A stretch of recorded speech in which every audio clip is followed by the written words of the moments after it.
On est sur la ferme du Marigot, cette belle journée d'été.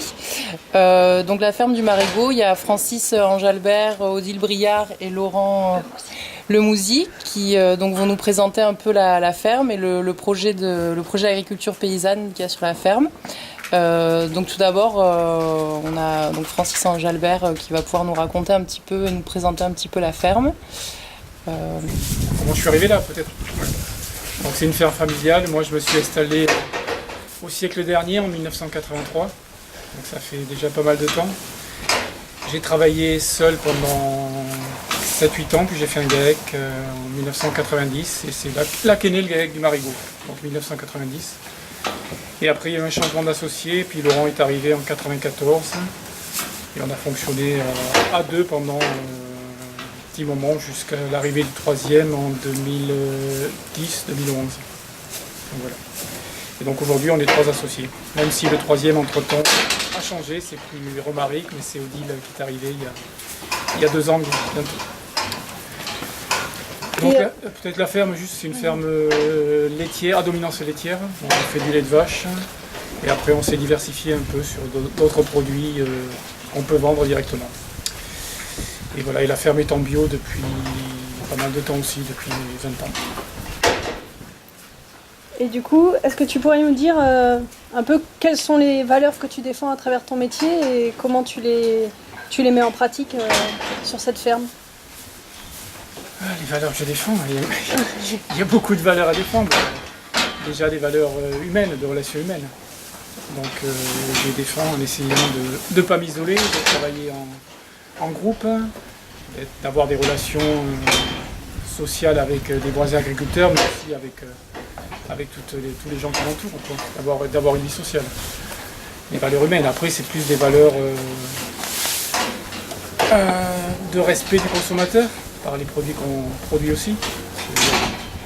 Produire des produits de qualité, essayer d'avoir des relations directes avec eux. Ce qu'on fait depuis quelques années, par les points de vente collectifs, par les magasins de producteurs. Qu'est-ce qui fait qu'aujourd'hui tu t'impliques dans le militantisme paysan? C'est pas que d'aujourd'hui que je m'implique, mais bon. Aujourd'hui, les motivations, c'est surtout que les fermes se transmisent. C'est ce qui m'importe le plus.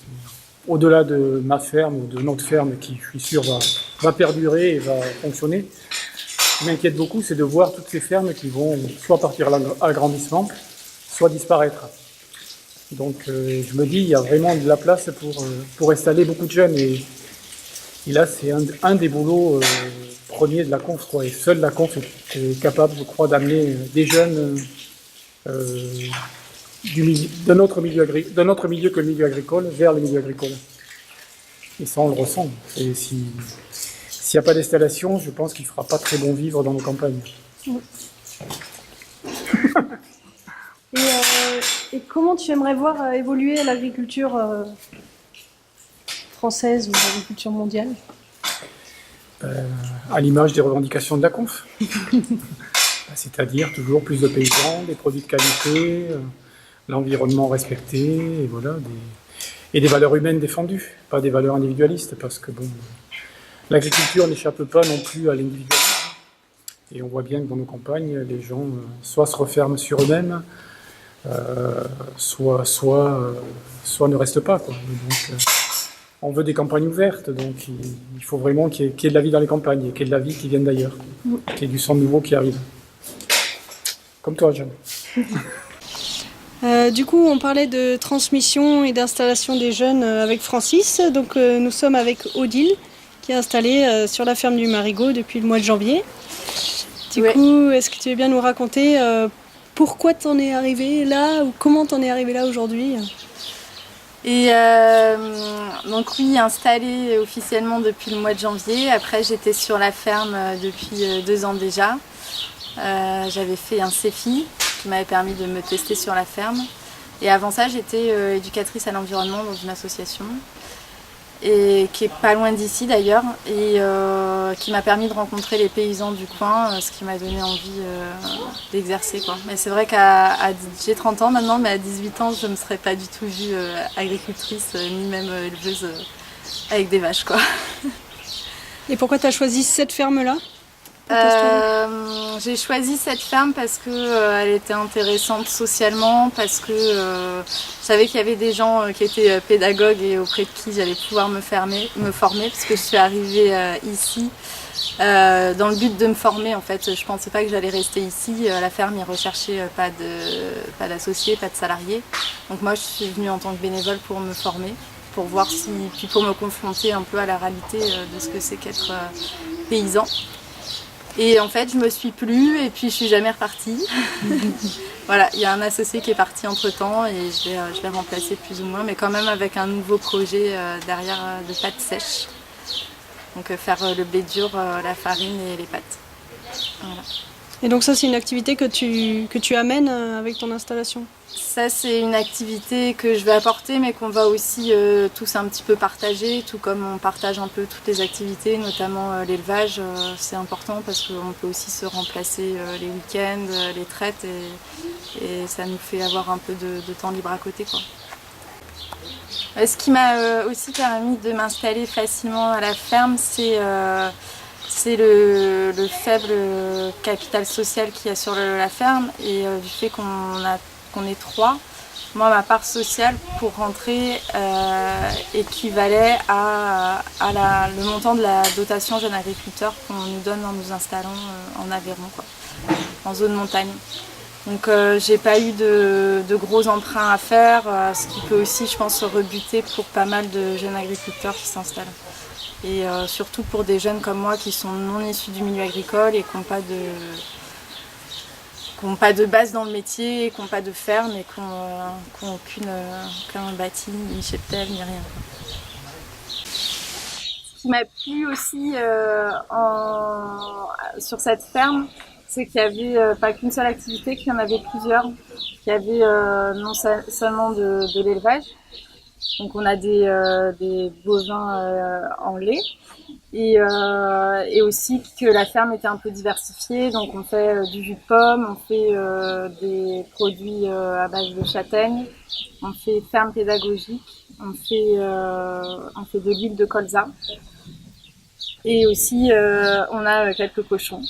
Et voilà, moi ça me plaisait de ne pas faire tous les jours la même chose, que le travail soit varié.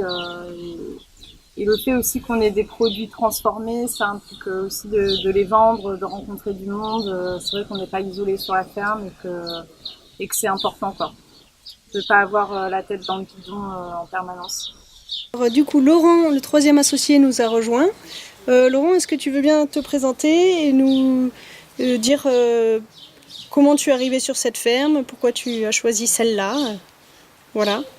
Ouais, je peux vous le dire. Alors, Laurent Lemouzy, j'ai 49 ans.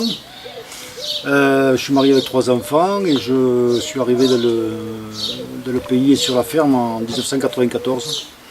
Bon, à l'époque, je quittais un travail de salariat dans l'agriculture du côté de Nancy, donc dans l'Est. Et je recherchais du travail pour m'installer, et donc je suis tombé sur une annonce que Francis avait passée à l'époque. Francis avait passé une annonce de salarié agricole en vue de s'associer, voilà, avec vaches laitières. Donc c'est pour ça qu'on s'est rencontrés, je me suis installé de suite en 1994. Salarié, puis installation en octobre. Voilà, et donc j'ai pas forcément choisi au départ, les vaches laitières me plaisaient, puis on a démarré l'agriculture biologique de suite, et puis ça m'a suivi toute l'histoire de la ferme et les évolutions techniques et les évolutions de production, quoi. Voilà, un petit peu. Est-ce que tu peux nous dire comment vous vous organisez à 3 sur cette ferme? L'organisation à 3, disons du moins à plusieurs, donc 3 ou 4, c'est le même intérêt, c'est de... Nous, ce qu'on veut, c'est une ferme diversifiée, dans le sens où la diversification des différentes activités, c'est aussi une ferme en autonomie, et entre guillemets en autarcie, c'est-à-dire que les choses s'imbriquent l'une dans l'autre, et c'est ce qui fait l'équilibre général d'une ferme, comme un petit peu dans les anciennes fermes, on pourrait se rappeler les fermes de nos grands-parents ou arrière-grands-parents, où il y avait quelques cochons, quelques volailles, etc., quoi. Et donc l'idée c'est ça, et puis que chacun dans la diversification puisse s'impliquer plus particulièrement dans la gestion d'une activité. Donc ça permet aussi à chaque associé de trouver sa place plus facilement suivant les intérêts, les goûts de chacun, voilà. Sachant que toutes les choses sont discutées à plusieurs, mais le fait de pouvoir s'impliquer, ça donne aussi une certaine autonomie, une certaine place à chacun, quoi. Et ça c'est très important à notre avis, quoi. Voilà, un petit peu, puis la diversification fait aussi que le revenu, forcément vu qu'on est 3 voire 4 à bosser, il faut plusieurs activités pour donner un revenu à chacun. Toutes les activités, une dans l'autre, sont intéressantes. Si les activités étaient séparées, il y en a qui ne seraient pas forcément très rentables. Voilà. Mais l'idée qu'elles soient ensemble, il y a une synergie et donc à ce moment-là, l'équilibre se fait et je trouve que c'est là où ça rend la ferme intéressante, quoi. Voilà. À ce niveau de la place de chacun et des activités. Voilà. Et aujourd'hui, vous arrivez à vous rémunérer voilà, alors, de votre métier? depuis, moi je suis célèbre en 1994 avec Francis, on s'est toujours rémunéré tous les mois de chaque année, depuis dans les années 90, on s'est toujours rémunéré tous les mois de chaque année. Voilà, on a tous un revenu fixe. Bon, ça c'est un petit peu grâce peut-être au lait aussi, le produit du lait tombe tous les mois, mais malgré tout, on arrive tous les ans à se rémunérer tous les mois. Ça c'est super aussi pour nos organisations familiales, c'est quand même un super avantage, quoi, bien sûr. Et vous arrivez à avoir des week-ends? Alors oui, bien sûr, l'idée de travailler à plusieurs, c'est aussi de pouvoir se libérer un minimum de temps pour nos côtés privés, nos côtés famille. Donc on a décidé, et c'est resté comme ça pour le moment, on a 4 semaines de congé chacun par an, et on travaille un week-end sur 3. Voilà. Après, le fait de passer à 4, on va peut-être réorganiser tout ça, mais l'idée c'est pas de travailler plus les week-ends, c'est voilà, de maintenir les 4 semaines, c'est sûr, et puis un week-end sur 3, voire sur 4, suivant l'organisation effective qu'il faudra mettre en place. Voilà. Mais l'idée elle est bien là, c'est de travailler un petit peu entre guillemets au taquet en semaine, on est tous présents du matin au soir, de façon à ce que le travail soit fait, correctement, bien fini, et ensuite on peut partir en week-end, les deux partent en week-end et un seul reste pour l'astreinte, ou la permanence, ou la garde, peu importe, au niveau des vaches. Parce qu'avec la traite, on est quand même bien organisé, quoi. C'est les traites qui nous organisent, et en semaine aussi, on arrive à s'organiser les traites. C'est pas toujours les mêmes qui traitent, donc ça permet aussi de pouvoir se libérer en semaine, suivant les saisons et suivant le travail. À 18h, 2 peuvent partir chez eux, pendant que le 3e y traite, par exemple. Voilà. Alors tu parles de rémunération tous les mois. J'aimerais savoir à quoi ça correspond. La Confédération paysanne revendique un SMIC pour les paysans. Est-ce que vous en êtes là, ou est-ce que c'est un idéal à atteindre? Nous pour le moment, et depuis maintenant les années 2000, puisqu'on est passé à l'euro, on se rémunère chacun 1 500 €, alors depuis quelques temps net par mois. Voilà, tous les trois associés. On arrive à prendre 1 500 € net par mois. Voilà. Plus voilà, après les produits de la ferme, bien sûr. Mais nous, ce qu'on souhaitait d'abord, c'est rémunérer le travail de chacun. Donc justement, on fait attention à ne pas faire d'investissement à outrance sur du matériel, par exemple. On fait des choix pertinents de façon à avoir l'argent pour la rémunération d'abord du travail des associés. Pour nous, c'est la priorité.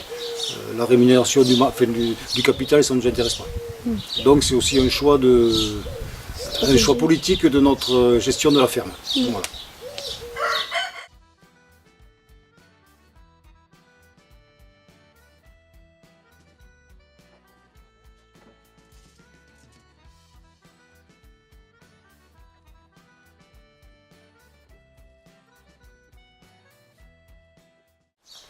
Alors maintenant que vous êtes là tous les trois, est-ce que vous pouvez nous dire comment vous vivez votre métier de paysan et qu'est-ce qui fait sens pour vous dans ce métier-là?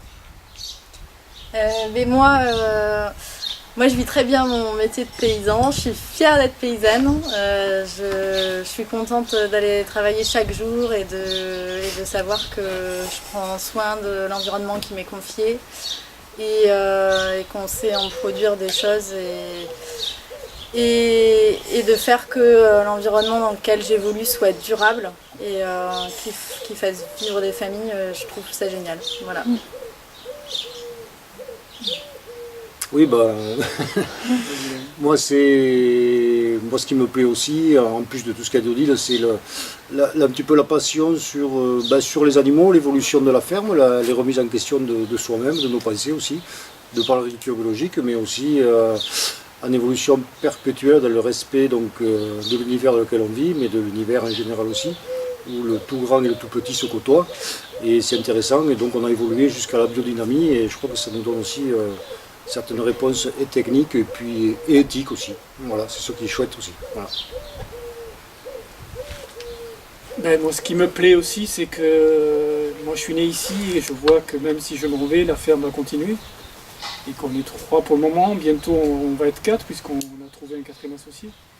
Et qu'un jour moi je vais partir et la ferme va continuer, il y aura toujours de la vie, des choses qui vont se faire, des nouveautés, parce qu'il faut toujours, ce que dit Laurent, il faut toujours avoir des projets, aller de l'avant, mais sans rentrer dans un système qui tue l'initiative et qui tue le revenu, c'est-à-dire rester autonome, humble, et voilà quoi. Donc voilà, je pense que la plus belle preuve que ça marche, c'est qu'il y a du monde qui a envie de venir sur notre ferme et qu'on trouve des successeurs.